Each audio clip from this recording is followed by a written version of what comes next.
Air marshal साहब, ये इन्होंने जिस तरफ निशानदेही की है, आपको ईरान के ऊपर जो इसराइल का हमला था उसमें भी देखें कि इम्पॉर्टेंट फैक्टर न्यूक्लियर था, और ट्रंप ने आज अपनी स्पीच के अंदर भी उसको दोबारा दोहराया। हाउ इम्पॉर्टेंट ये फैक्टर जो है न्यूक्लियर वाला, ये आइंदा आने वाले सालों में बनने वाला है, क्योंकि जो हमारी सऊदी अरब के साथ पैक्ट है उसकी तफसीलात में मैं जाऊँगा नहीं, क्योंकि ये बड़ा नाजुक का मामला है, कोई स्टेटमेंट ऐसी नहीं मैं चाहता प्रोग्राम से ऑन एयर जाए।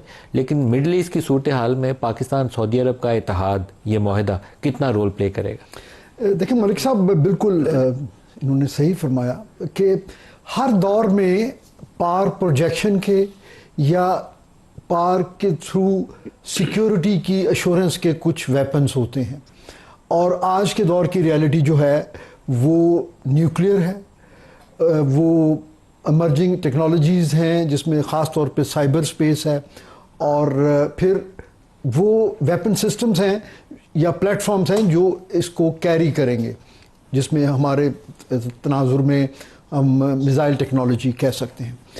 तो ये ही अब ज़मानत है आपकी उस दुनिया में जिसको आज being a sole super power America जो है, वो जिसका विजन भी आपने देखा कि उन्होंने यूएन के फ्लोर पे खड़े होकर कह रहे हैं कि यूएन को वो चैलेंज कर रहे हैं।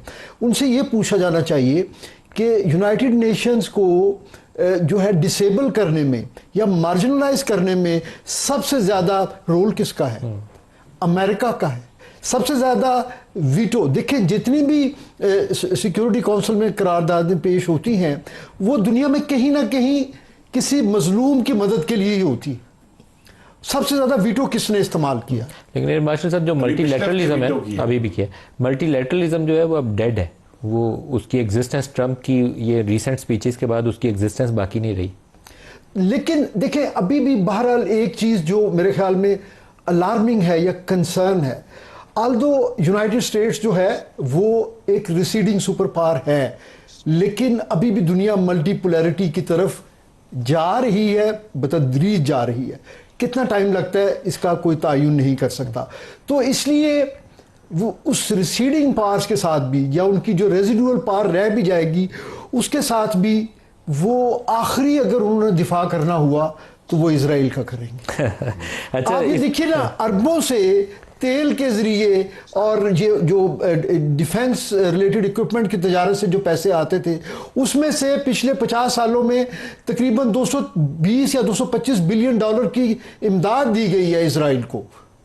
तो ये अरबों का पैसा जो है ना वो रिसाइकल होके इजराइल को उनके खिलाफ जो है प्रमोट करता रहा।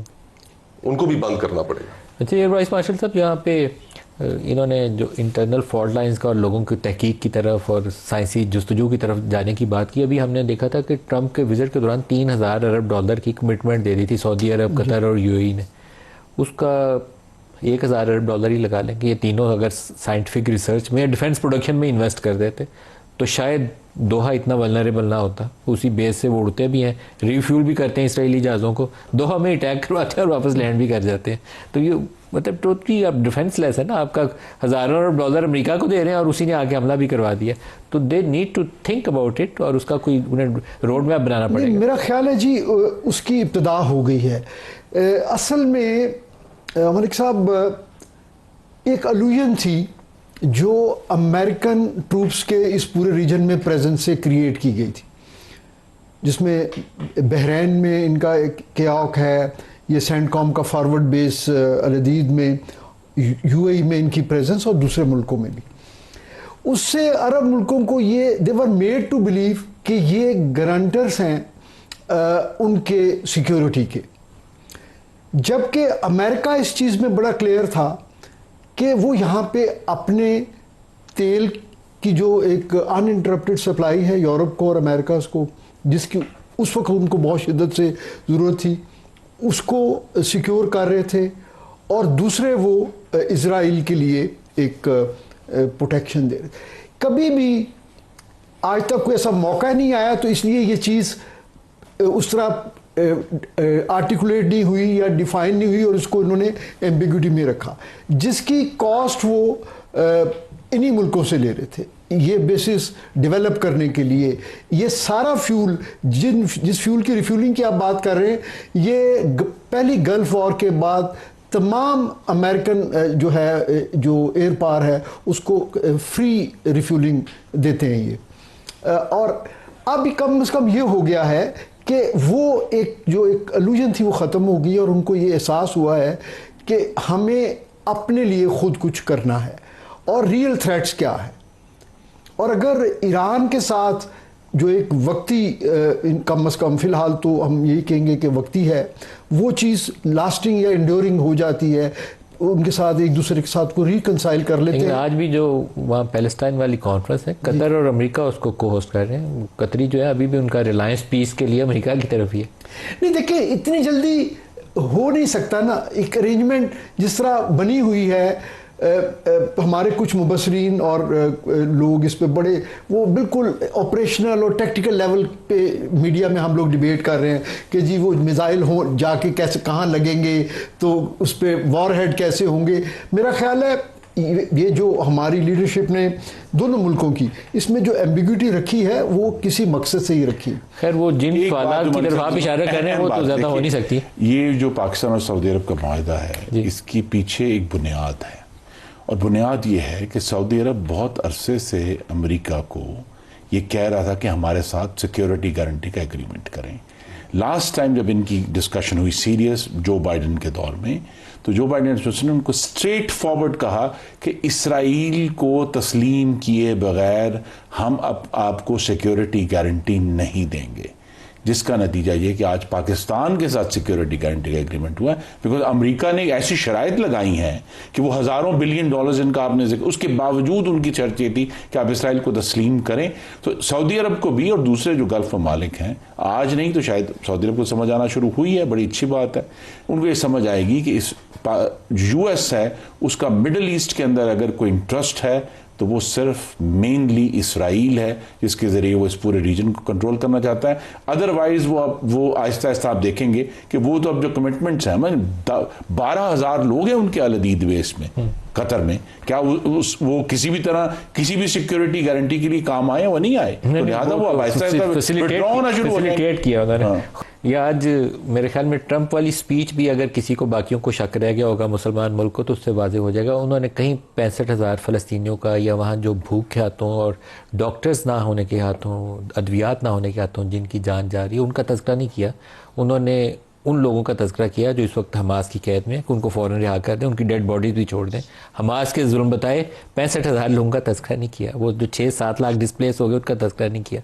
तो I think it is very much clear to the world now, specially to the Arabs, कि उनका फ्यूचर जो है उनके अपने हाथ में है, अमरीकियों के हाथ में नहीं है। ना सिर्फ अरब वर्ल्ड बट जनरली उसको आप ज़रा एनलार्ज करके देख लें कि मुस्लिम वर्ल्ड भी आप उसमें इंक्लूड कर लें, और वो तमाम ममालिक कि जो समझते थे कि एक इंटरनेशनल सिस्टम उनकी प्रोटेक्शन के लिए मौजूद है, जैसे कि अक़वाम मुत्तहिदा, जिसके बारे में उन्होंने खुद ऐसे कलमात आज कहे कि जिसमें उन्होंने उसकी अफादियत पर ही सवालात उठा दिए। तो हमारे लिए पहले दिन से सवाल तो यही पैदा होता था मलिक साहब कि हम अपने आप को कैसे ठीक करें, अपने माशरों को कैसे बेहतर करें, और साइंस और इल्म में कितनी तरक्की हासिल करें कि हम एटलीस्ट एक ऑनरेबल एग्जिस्टेंस अपनी कायम रखने में मुमकिन रहें, काबिल रहें उसके। ये भी एक बदकिस्मती है कि हम जितने मुसलमान ममालिक हैं, हमारी उस तरह की टेक्नोलॉजी की तरफ, इनोवेशन की तरफ, हमारी मईशतें वो उस डायरेक्शन में फोकस्ड ही नहीं है। हमारे ज़्यादातर अंदरूनी तमाम मुसलमान ममालिक में झगड़े सियासी हैं, बादशाहतें कायम हैं, और जिनके पास बेपनाह दौलत भी है वो भी कोई ऐसा मुकाम नहीं हासिल कर सके कि जो मुकाम उन्हें वो उस फायदे की वजह से। जो ये मुसलमान ममालिक हैं, इन्होंने इसराइली सॉफ्टवेयर खरीदे हुए हैं जिससे अपने लोगों के ऊपर स्पाई करते हैं।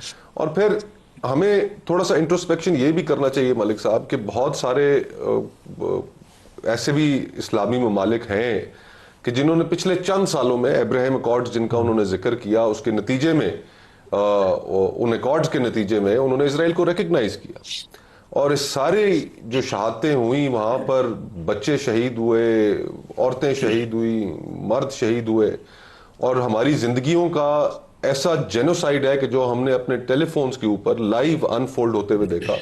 उनके अंदर इतनी हिम्मत नहीं हुई कि उसके सफीर को बुला के एहतजाज कर लें या उनसे अपने ताल्लुकात मुनक़ता कर लें। तो हमें ऐसी दुनिया में अब ये जो रियलिटी है जो इमर्ज होकर हमारे सामने आई है, कम से कम पाकिस्तान के पॉइंट ऑफ व्यू से, और दीगर ममालिक के ऊपर भी ये रियलिटी, जो सऊदी डिफेंस पैक्ट भी इसी का एक मजहर है कि अब वो जिस तरह हॉब्स एक फिलोसफर था ना, उसने कहा कि पुराने वक्तों में जो जिंदगी थी वो नास्टी, शॉर्ट और ब्रूटिश हुआ करती थी। आज हम उसी दुनिया की जानिब चले गए हैं कि जो शॉर्ट तो शायद ना हो लेकिन नास्टी और ब्रूटिश जरूर हो गई है, कि जिसके अंदर अगर किसी मुल्क को अपना तहफ़्फ़ुज़ करना है तो उसकी सबसे बड़ी तहफ़्फ़ुज़ की जो गारंटी है वो न्यूक्लियर कैपेबिलिटी हो गई है। अब जिन ममालिक के पास न्यूक्लियर है वो अपनी अम्ब्रेला एक्सटेंड करके या अपनी बचत कर सकते हैं। हमारे सामने एग्जांपल है सीरिया की, गोलान हाइट्स ले गया वो, इजिप्ट और जॉर्डन बॉर्डर पे बैठे हैं, बात तक नहीं कर सके। ईरान की एग्जांपल हमारे सामने मौजूद है, गजा मगरबी किनारा जो है, वेस्ट बैंक जो है, यानी कि तकरीबन 7 या 8 ममालिक हैं मशरिक़ वस्ता में जिन पर इसराइल ने हमला किया है, और वो अदम तहफ़्फ़ुज़ की एक फिजा पैदा कर दी है कि जिसके अंदर दुनिया में सिर्फ मशरिक़ वस्ता ही नहीं, अब हर तरफ ये ख्याल आम पाया जा रहा है कि अगर आपको अपनी सिक्योरिटी इंश्योर करनी है ऐसी दुनिया में कि जहां पर कोई इंटरनेशनल ऑर्डर नहीं है, जहां पर जिंदगी अब ब्रूटिश होगी, तो वहां पर सिर्फ न्यूक्लियर हथियार ही आपको बचा सकता है। तो ये वेरी डेंजरस टाइम्स अहेड।